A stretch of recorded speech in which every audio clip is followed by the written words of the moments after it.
Got it.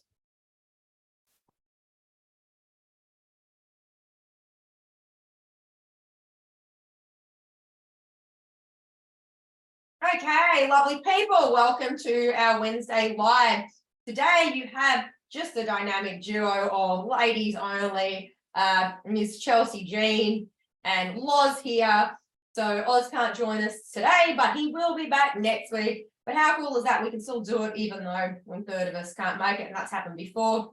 So this is the Dr. Oz, Loz and Chelsea Jean go live every Wednesday here in Facebook land and on Zoom. If you are joining us and you are watching this live streaming, please let us know and put your comments in the comment box. If you are watching this on a replay, watching it because we are coming to you from the past, please pop a hashtag and the word replay so we know that you're watching it and that you are enjoying the content. We do like to know that you are enjoying the content. I know a lot of people watch it and then never tell you that they've watched it on Facebook, but then tell you when they're seeing you in person. So it is nice to know if people are actually getting value from the stuff that we share. And so we go live every week, 11 o'clock here, Australian Eastern Standard Time, for your convenience. And we talk about a variety of different topics from our individual points of view to discuss. We all work in specifically different fields within the health and well-being scope. I'm a healthy habit coach. I work with high achievers and I help them unlock their eating, their breathing, their sleeping, their movement, and their hydration so that they can live an unstoppable life. We've also got Dr. Oz. He is an integrated clinician. He is a homeopathic doctor specializing in helping people detoxify their bodies, reduce inflammation, and target things like cellulite so they can feel like they're living their best life. He has a clinic in Brookwater in Ipswich, and he does online coaching with people as well. And we have the lovely Chelsea Jean, who can introduce herself.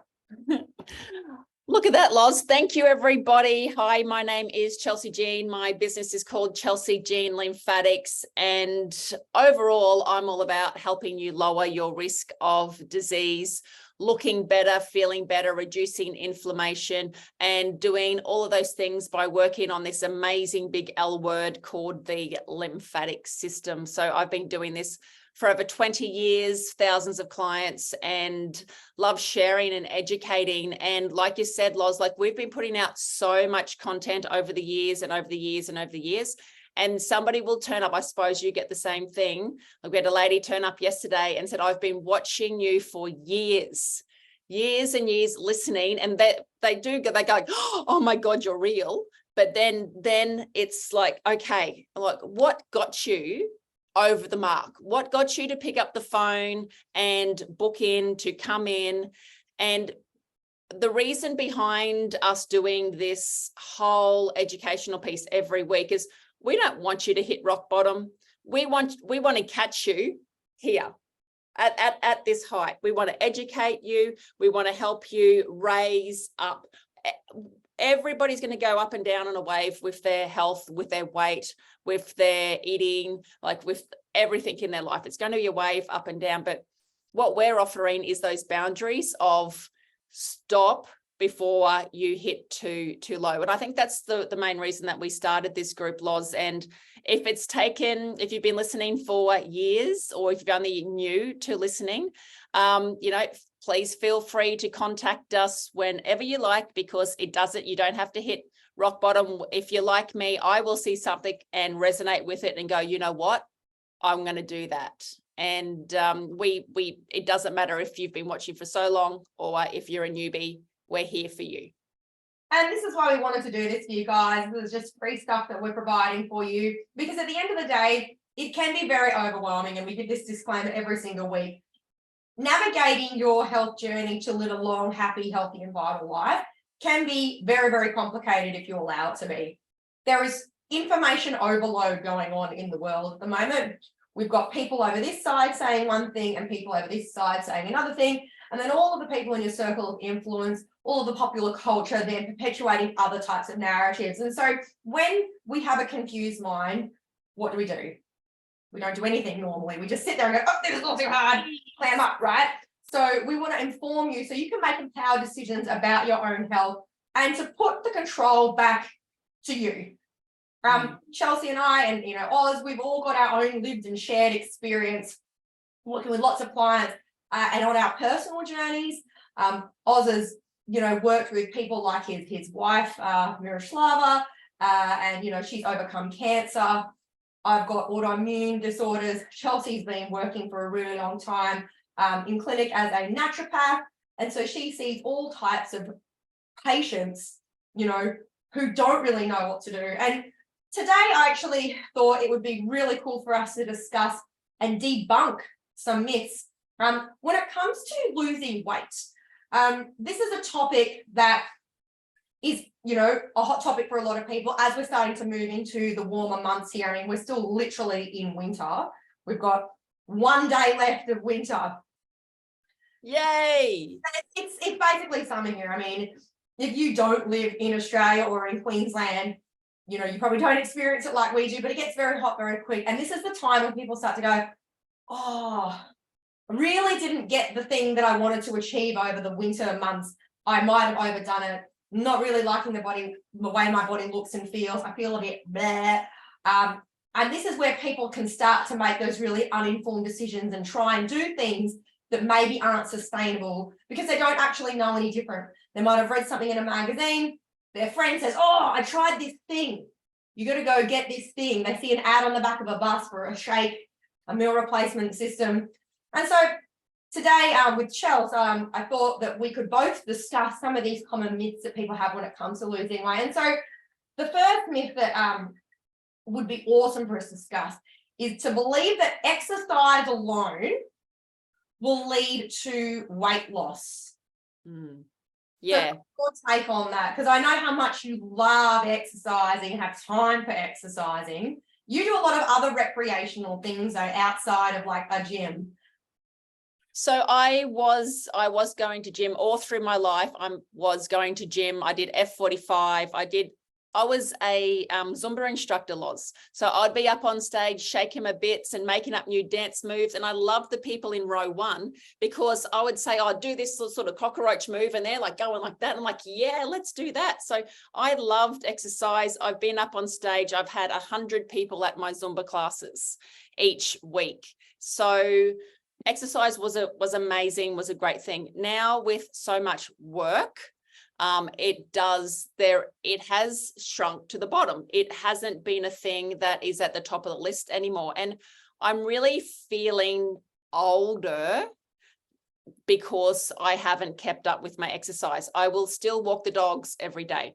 I still go out on the boat. I still jet ski. I'm active. I'm up and down the stairs. I'm happy to run around the backyard or down the street. I'm still active. I will probably do gym twice a week, but not doing the Pilates, not doing the stretching and the dedicated time that I used to have for that exercise routine. So my son, he is at the gym 5:30 every morning, and he's going through a bulk stage. He's eating his 5,000 calories and he is eating and exercising and, bulking quite a lot. But I will have clients come in and these ladies are still big ladies. They would still be 90 to 100 kilos and they're at CrossFit every day and they're at gym every day.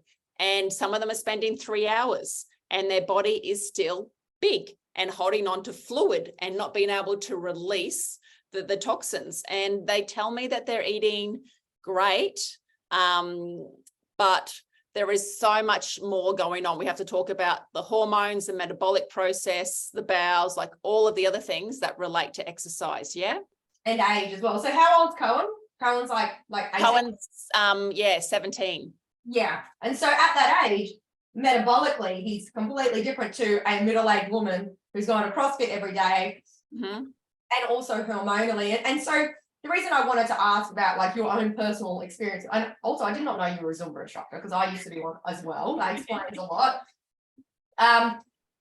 It's that, people really go for the exercise. This is what I find. People really reach the exercise when they start feeling good about themselves because it's a really easy thing to start doing if you do it in a group of people. It's much easier mentally to just go and do exercise and to start considering other things in your life because that can seem like a little bit of overwhelm, especially when people start talking about modifying your diet. people I find get really resistant to that. They go, oh no, but I eat really healthy. And it's less about eating healthy. It's more about the content of what you eat, which is another point I want to bring up later. But the thing about exercise is that when people use it alone, I love that you brought up that you've got women that do CrossFit that exercise every day. I used to be a Zumba instructor as well, and I used to teach 5 classes a week. So every day of the week, and very high intensity. I mean, I struggle to sit still, and I was actually a whole butt cheek wider than what I am now at that time of my life, and I could not lose weight. I did not understand how I could be so fit, cardiovascularly, extremely fit, but my body would not shift weight. So the thing about exercise is that it's very important for our cardiovascular health. It's obviously very good for our lymphatic system. Chelsea has talked about in other episodes, but long-term health-wise, right, it's perfect, but we don't have enough hours in the day for it to be our only strategy when it comes to losing weight. The amount of exercise you would have to do to use it as the only thing that you relied on to lose weight is about 8 to 9 hours a day. You actually need to be exercising vigorous intensity for 8 to 9 hours a day in order to get the same result you would by just putting some other changes in place. And this is the one thing that a lot of people make a mistake in when it comes to trying to lose weight and getting healthy, is that they kind of don't do all the really important things first, so they go straight to the movement. But you can actually put your body in starvation mode, right? You would see this as a naturopath. And if your gut bacteria isn't right and you're not fueling your body effectively to work out, you might be trying to fast and doing these other sorts of protocols. Your body isn't in the right space to be using that exercise to its maximum capacity to help. Does that make sense? Yeah, and it's also cyclical with women too, with their periods on when's the best time to do cardio, when's the best time to lift weights. So there is also a and this is what we talk about, getting in touch with your body. Some days you're going to feel like you can get up, you can go for a run, you might not even feel like eating, and some days you don't. Sometimes you do. Some days you just want to lay in shavasana and just do a beautiful meditation. But other days it's like, yeah, I can go, 10 kilo dumbbells instead of 5. So it's about, yeah. Right. If you are a woman and you are currently in the menstruation cycle, like you haven't gone through menopause yet, really important to understand your cycle and how to use it to your advantage when you are wanting to engage in exercise. And as you said, Chelsea, there are some days when you are like, no, this is not the best thing for me. I'm shitty. Maybe exercise will help with your mood regulation, but also looking at exercise as a multidisciplinary thing. It can be Zumba. It can be shaking your booty in your kitchen to Pony by Genuine in the morning while you're pouring your coffee. Like whatever that song is, it's just going to be getting you moving, right? Like it's whatever that is. Or maybe it's going to a gym, maybe it's doing aqua aerobics, maybe it's just going for a walk, doing some yoga, doing some Pilates, doing something really experimental, trying to ride a unicycle, or going outside for like a canoe, whatever it is. It's just finding the thing that's going to match what it is that you want to get out of it. And I think people are quite rigid in their thinking when it comes to exercise as well. People go, oh no, I only do this. Yeah. So one of the things that I came up with because I've got a lot of people with mobility issues, and the lipedema and the lymphedema, it can sometimes hurt, and the chronic fatigue and that type of thing. So one exercise that I've made up, Loz, is bed synchronized swimming. So they can lay in bed and they can put their legs up and they can point, and their arms, and they can become like this fancy bed synchronized swimmer. And it's fun as well to do. And then that will, wherever you start, by swimming, because it's not really, that's great. I love it. But you start, and then you will get the next week, you'll add to it. And this compounding seems to happen because you feel so much better about yourself. And then it's like, I can do that. And then I can do it. You have this little bit of a push. It's a win. It's like a win. It's a ticket off the box. Sometimes our goals have to be small and achievable so we can complete the full cycle of coming up with an idea and then actually achieving it, going through the struggle and then achieving it. And it's like, yes. And then you show yourself that you can achieve something. And then you set the next goal. And you're like, all right, I can walk You know, I can now jog to the next power pole and walk 3, jog to the next power pole, or skip. Like, people at the dog park think I'm crazy because I do bopping and skipping and like more lymphatic jumping around type exercises when I'm walking the dogs. But skipping, amazing. Like, let's stop thinking and caring about what other people think. This is a really individual thing. Don't do something that you hate, because you don't want to wake up every morning and go, oh, for fuck's sake, you know, I've got to do this. But at the beginning, on a Sunday, if you say to yourself, I'm exercising 3 times a week this week, you make it happen no matter what. And when we started these weeks and weeks ago, a couple of months ago, when we started doing these lives, we started talking about what is your non-negotiable. Yes. So make it a non-negotiable. Write on the fridge, tell your kids, tell your partner, tell your friends, this is what I'm going to do. And this is where having a coach comes in. If you don't have a coach, make yourself accountable to somebody else, and then you will make it happen. I totally agree. And exercise and movement should be fun. You should look forward to it. Like, people, I always say this to people, like, if you don't like exercise, or you need to pick something else. I mean, if your favorite show is Grey's Anatomy, yeah, I really like that show with Mick Steamy. Also, you don't have to force yourself and like muster up the willpower to go and watch Grey's Anatomy. You look forward to watching it and you sit down and you make the time. It's exactly the same with exercise. It's about making the time, making it something you look forward to. Doing it with other people can be really useful as well. And sometimes there is a bit of resistance in the beginning, but it's just that repetition and making yourself accountable to someone else and also yourself. So going, it's going to be 3 days a week. Even if you forget to do it by Thursday, like shit, Thursday, Friday, Saturday. Do it. But it's not the only thing you should be relying on if you are trying to lose weight. As you can see from our discussions, exercise is important. I love exercising. It's a really good mental health break for me.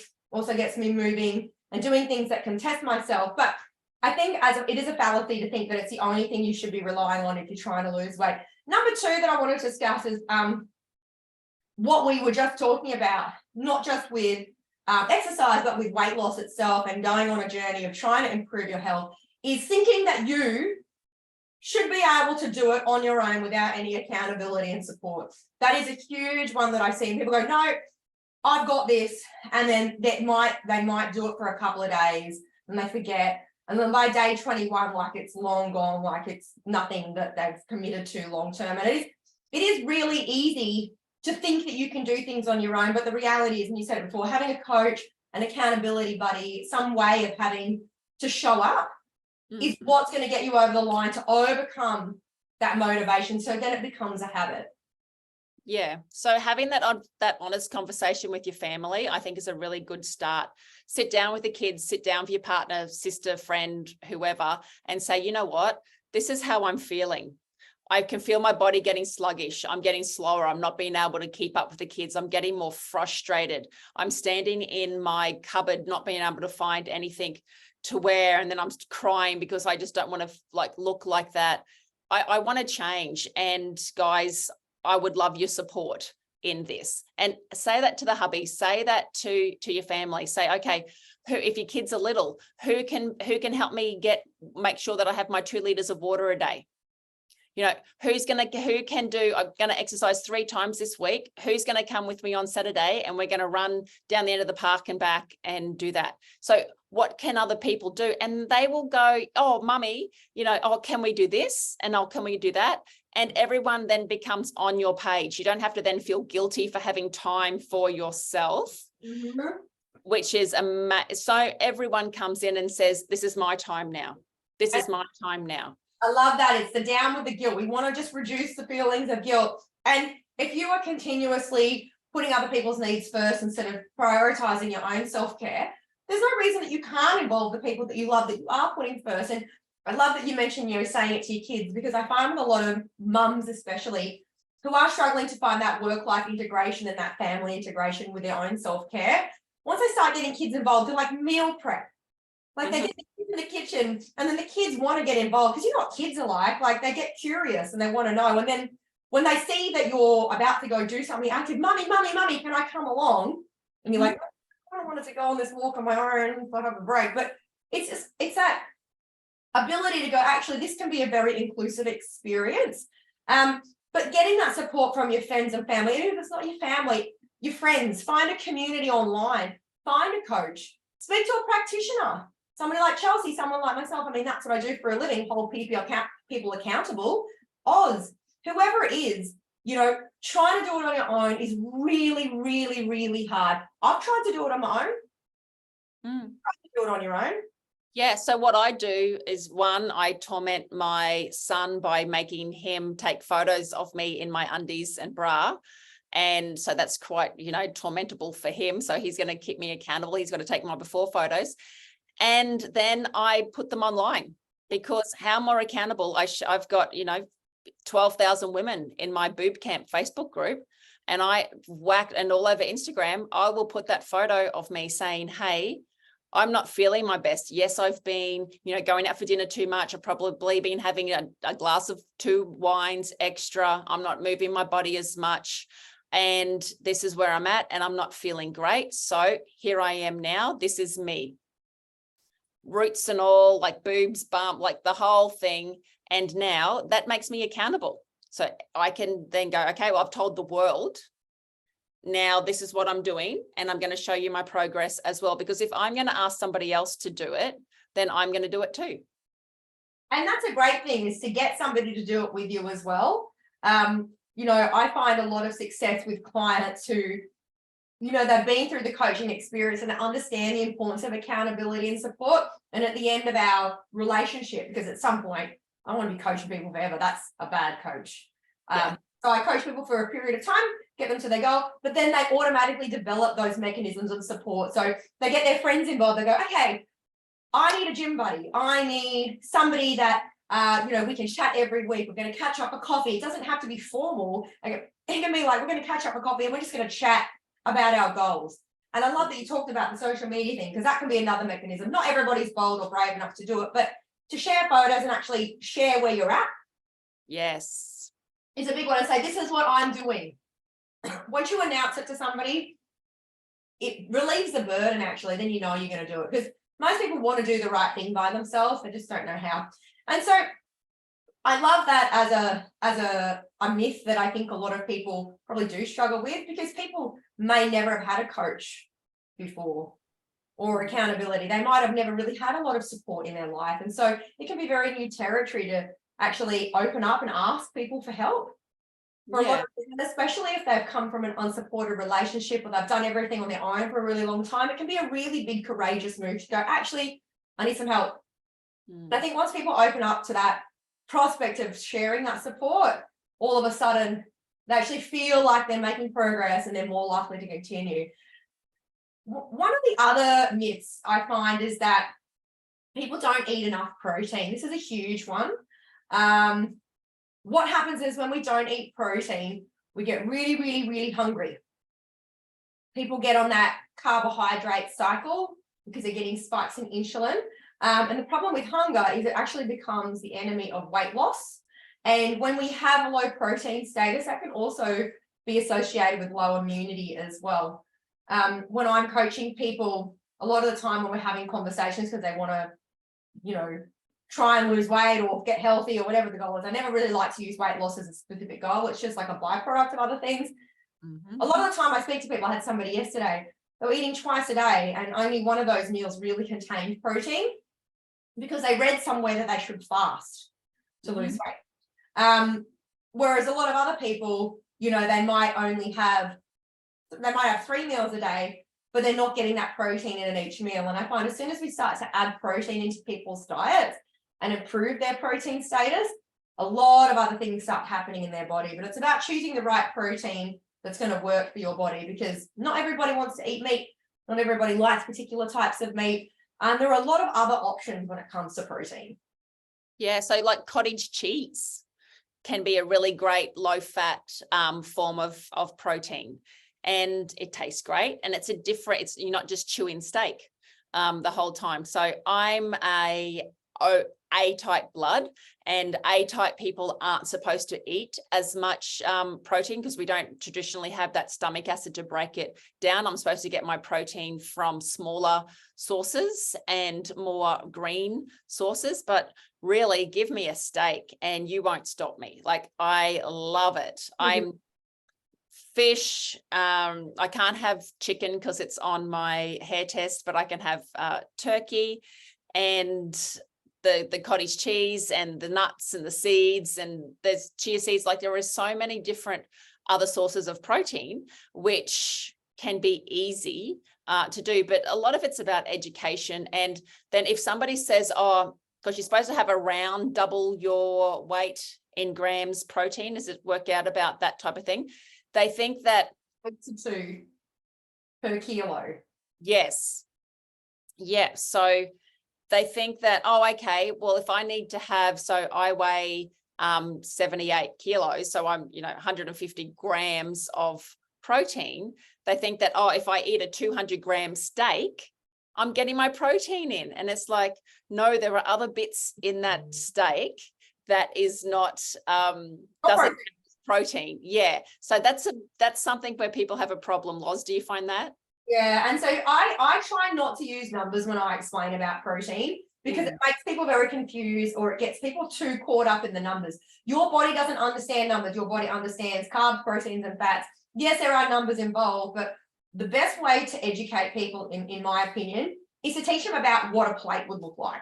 Yeah. I actually use like a diagram of a plate, and then I'll split the plate up into 3 different portions. Normally 50% of the plate is carbohydrates, but they're in the form of low carb food. So lots of nutritionally dense vegetables, lots of colorful food, low sort of calorie, low carb fruits. So lots of things like rock melon, berries, other types of fruits that aren't going to give you big spikes in blood sugar. But then we've also got our good quality fats that takes up about 20%. Lots of beautiful things like your avocados, nuts, but you're also getting protein from some of those things as well. So then we have the rest of it sitting in protein, and protein can take form in lots of things. And you're right, I think when people look at it as a plate, they go, okay, well, as long as my plate looks like that, so 50% of my plate is like veggies, salad, and then, a portion of my plate is a protein, and I have 3 of those plates a day. And in between those meals, I try and do some protein snacks. That could be nuts, that could be a tin of tuna, that could be an egg, that could be a protein shake if you want to have like a protein powder shake or a protein bar. But I think people get very confused because they go, oh, well, is it the actual, like the weight of the actual piece of meat, or like the amount of lentils or chickpeas? You got to remember that food is made up of carbs, fats, and protein. So if you've got a 200-gram steak, 200 grams of protein. And this is why I just say, get your plates, understand your plates, and then have protein 5 times a day. Yeah. Yeah. At least 4 times a day. And if you're training, you can actually have more protein. So I eat a lot more than 2 times my body weight. I eat about 2.2 times my body weight in protein. But it's understanding that I just need to get protein regularly. And I learned something a little while ago from for an amazing podcast with a nutritionist and a bodybuilder. They were interviewing each other, and they were saying, when people eat, your body is always looking for protein. And so if you're eating just a carbohydrate-rich meal, your body's looking for the protein and you're not giving it to it. So you eat the carbs, and then your body's like, okay, cool, protein. And then you eat more carbs, and your body's like, cool. And then you want to eat more carbs. And so you get caught in this eating cycle because all your body's looking for is protein. And so if you're not giving it protein, it keeps wanting to eat. It's like eating a packet of chips. Your body like craves it because it's hyper palatable. So as soon as you start injecting protein is more dense, takes up more space normally in your body. So when you eat more protein, you don't actually have to eat as much food. You can reduce your meal. It sounds crazy. You get better at eating. That's what I find anyway. Yeah, but and I agree, but we just have to make sure that we've got the right stomach acids, that we do have those acids in our belly to be able to break up that protein. Otherwise, it's going to sit there, for days and days and days. And I find so many clients have got very low stomach acid. So a couple of ways to get around that is to, when you get a plate, like at a restaurant, and it will have some rocket or something on top, or like a squeeze of lemon. That's so you can eat that first, that bitter, have that bitter, and then the stomach acids will start moving and grooving in your belly to then break down the foods, that the proteins that you're putting in. So having that stomach acid, so if your body is functioning great, that will work. If not, you're going to have to use some enzymes every time you eat to help break down that protein. So a lot of people don't have the enzymes in their belly to break down a lot of protein. So I would suggest, really everybody should be taking some sort of enzyme, I think, for at least do a good 3 months of that, and then see what happens if you can continue without it. I think I think most people should be on enzymes as well. And I believe that, I always say it's easier to drink a shake than eat a steak. Eating a steak can be very intensive on the digestive system. The good thing about eating, though, when you're actually eating proper meat, well, not meat and protein and vegetables and carbs and fats, is that you're mechanically getting that chewing happening. And so people don't realize that mechanical chewing helps to stimulate a lot of stuff in your mouth, which is going to aid in your digestion. I see a lot of people, and they go on protein shake diets, or they go on meal replacement shake diets. And even though they're getting their protein intake up and they're on calorie reduced eating or controlled, there are a couple of challenges with that. Challenge number one is that you're not getting that mechanical chewing, which means you're not getting that enzyme production. Your body's not able to digest things. It can't, you're missing that. Number two is that it's not actually educating you about how to make good, healthy decisions. So it makes you product reliant, which is why a lot of people that do shake diets, and that's the only thing they really do with maybe 1 or 2 meals, they end up gaining all that weight back after they've done the diet, because their body's like trying to adjust the eating, and then it gives them indigestion, gives them heartburn, they get reflux. And that's associated with the enzymes. They just don't have the stomach acid to process. But you've got to do it slowly, guys. It's not just going, oh shit, I've got to eat 5 pieces of protein a day. It's like, okay, well, right now I'm only really getting 1 serve of protein a day. Can I increase that to 2? What do I need to do to help me do that? Do I need to take some enzymes? Do I need to see a naturopath? Slowly. You can't just jump from the frying pan into fire. And that's the bit that we're missing, Loz, because traditionally we gather the food, we put it on the kitchen bench, you start smelling the aromas as you're cooking, and then that will set the taste buds going. Then the saliva starts in your mouth, and then that whole process. So even if and I do this a lot, even if I don't have my enzymes, I will imagine biting into a cold lemon. So I just close my eyes and imagine getting a lemon, and I just put it up to my mouth. Instantly, my mouth will fill with saliva. So I've tricked my body to start producing that stomach acid and getting that routine of, when I do put food in, that it's going to be prepared.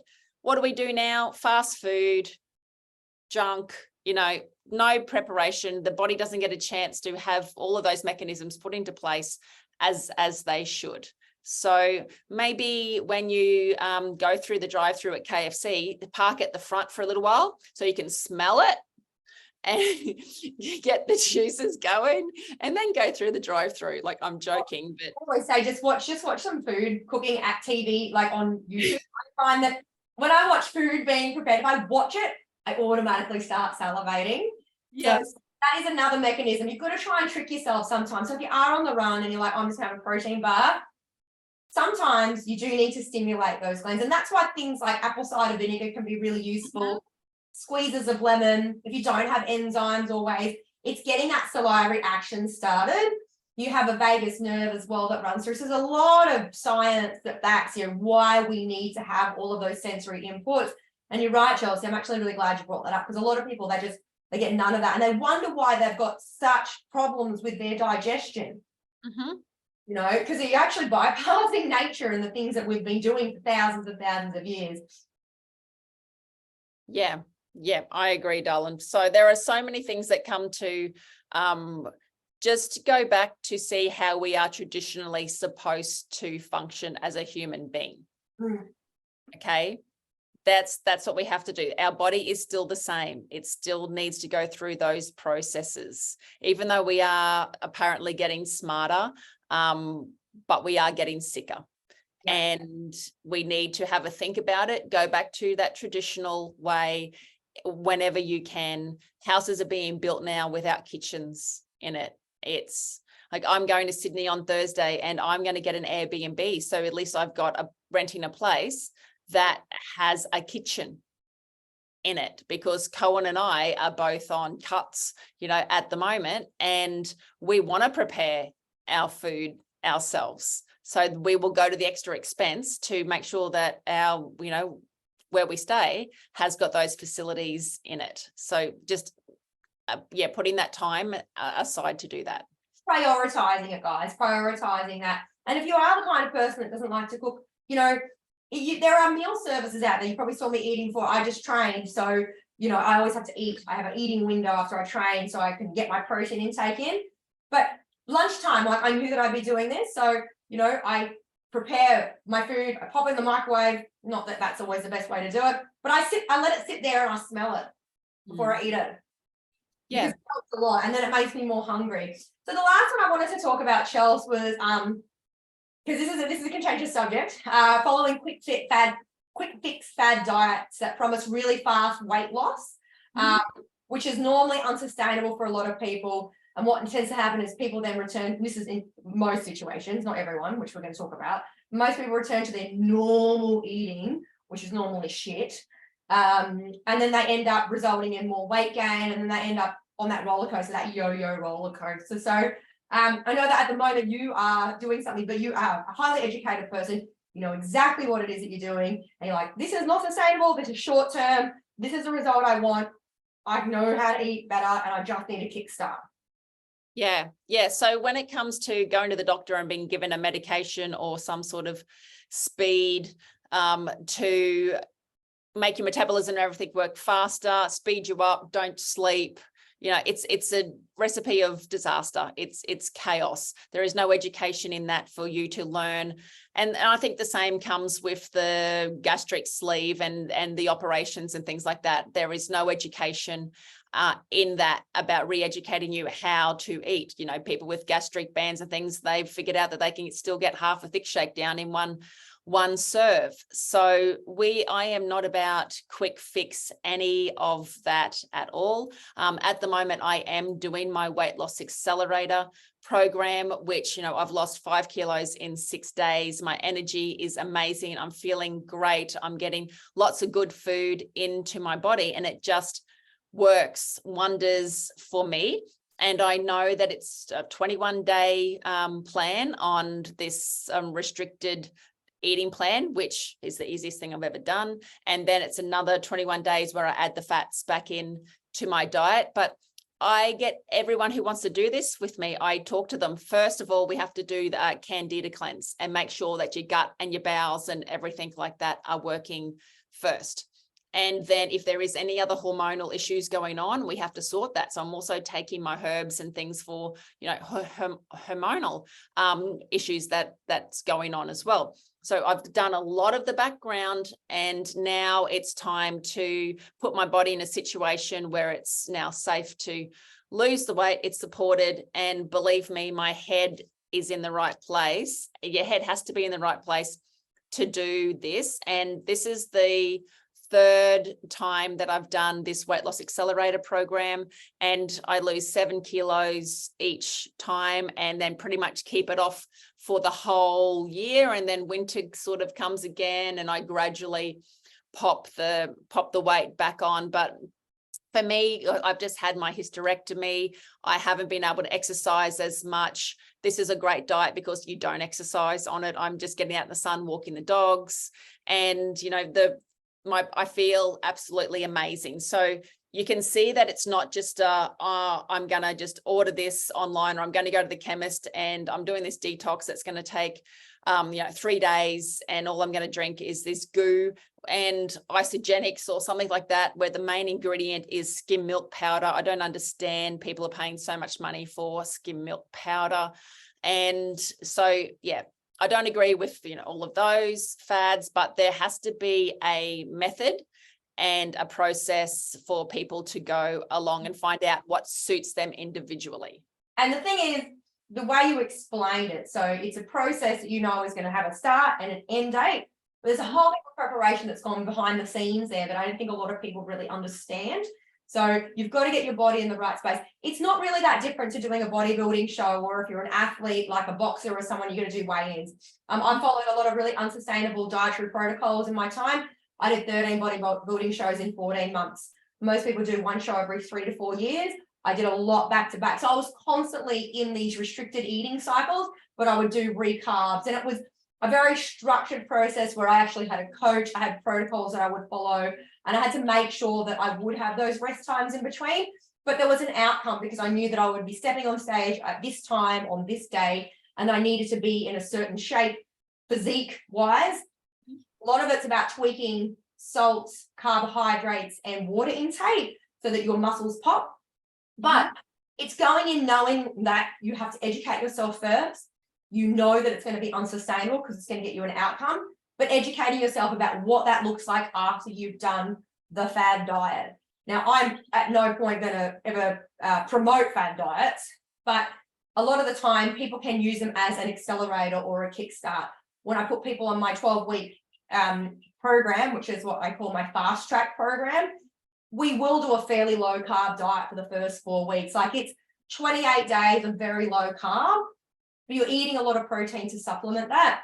People say that for the first week or so, they are a little bit hungry, but your body gets used to understanding what it needs. It's actually more cravings, which is a lot of psychosomatic stuff as well, because your gut bacteria is still trying to understand what to do. But I find that after that process, people now, their taste buds start to change, a lot of things start to shift for them, their symptoms become relieved, their headaches go, their brain clarity starts to come in. And then by the time they're at week 4, they're actually now used to eating more low carb, and then we start to reintroduce more things, not dissimilar to what you're doing. But for that first 4 weeks, it's an explanation to people that your carbohydrate choice for the next 4 weeks is going to be more restricted than you're probably used to. You can eat as many carbs as you want from this list.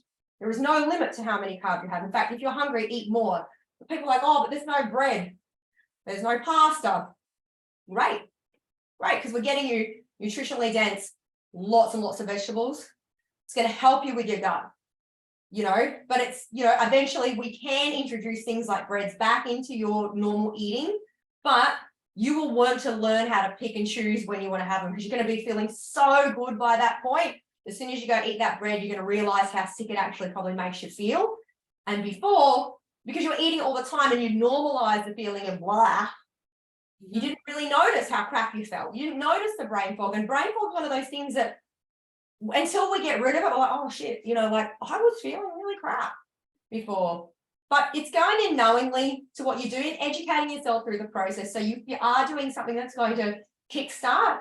It should be a finite period of time. You need to be educating yourself and preparing yourself for that. And long-term, putting sustainable practices into place, which is, I'm going to learn how to eat better for my body. I'm going to educate my family about why that's important. I'm going to take the right supplements, see the right people, and I'm going to understand the benefits of exercise and sleep and drinking enough water. And all of those things are going to make me probably not gain weight again. When you have a great lifestyle and you're doing the right things, you don't need to do heaps and heaps of exercise, but it's just learning those lifestyle habits, guys, because your weight is just a manifestation of what it is that you do in a day most of the time. Yeah, and like as we both have had this pituitary problem, Loz, and I've to find out that, I've got this going on, and that's going to be a reason for this extra weight going on as well. So finding out, getting some tests done and actually finding out the undercurrent of what can be happening is really important too. So we've done the metabolism testing, the different hormone testing and all of those things, and you can get a better understanding, and everybody is going to be different. Yes, and knowing where it is that you're at and what it is that you're dealing with is really important when you're about to embark on something. If you do have any symptoms and you are thinking that you're not feeling 100%, get some tests. I wouldn't say just see a doctor and get tests. I would see a naturopath or an integrated clinician, and get tests that make a little bit more sense from a functional level. We've got a network of people that we can connect you with who can actually help understand things a little bit more in terms of your body. Like I've had tests with a doctor, a general practitioner, and then they've said, oh, no, you're fine. I can take that same test to an integrated practitioner. Like, actually, even though you're normal, this is quite elevated for you. Something's going on. I mean, that's how I got diagnosed with a pituitary tumor, and as Chelsea has as well. I had one many, many years ago. So it's a tumor on your pituitary gland in your brain, and it affects all sorts of things. Like I was lactating. Like I was lactating, you know, and for some women it can result in weight gain as well. I did gain a lot of weight through that period. But it's being informed, knowing what it is that you're dealing with and moving through. And that way you're going to feel like you're getting success, because sometimes you can start to do things without all of the things we talked about today. Over exercising, not having enough support, not eating enough protein, or eating too much protein. Some people can eat too much protein as well. And then trying things because you just hear it's the best thing ever. Be informed, educate yourself, and have fun, guys. Like, enjoy your life. I exercise 3 hours a day. I love exercise. I also am a fitness professional as part of what I do. So I get to hang out in gyms all day, but my exercise is varied over that 3 hours a day. It's a walk in the sun. It's F45 for my cardio. It's lifting weights, or it's Pilates, or it's Zumba. So, and it's all of those things each day. And I love moving, but there are times when I can't move that much because of my body. So I go all in. When my body's feeling good, I'm like, I'm doing all the movement I can, because if I'm told over here that they're like, you're going to end up in a wheelchair, I'm like, well, I'm going to make hay while the sun shines, and I'll deal with other things if it ever happens. But anyway, I'm going on a rant now. Thanks so much for joining us, guys. It's been a pleasure to share with this information with you today. And if you have any topics you'd like us to discuss specifically, please reach out to us, message, comment. You will be able to find this video on my YouTube channel at youtube.com/LozLife. Oz is putting this on his podcast, which you'll be able to find under Vitality, Dr. Oz. Chelsea puts this in her boot camp group, and we repost this. So wherever you're watching, please let us know that you're enjoying it. It's been an absolute pleasure, guys. We'll be back same time next week to talk about some more interesting, juicy things. Thanks for the chat, Chelsea. Thank you, Loz. Love you very much. See you soon. See you soon. Ciao, ciao. Bye.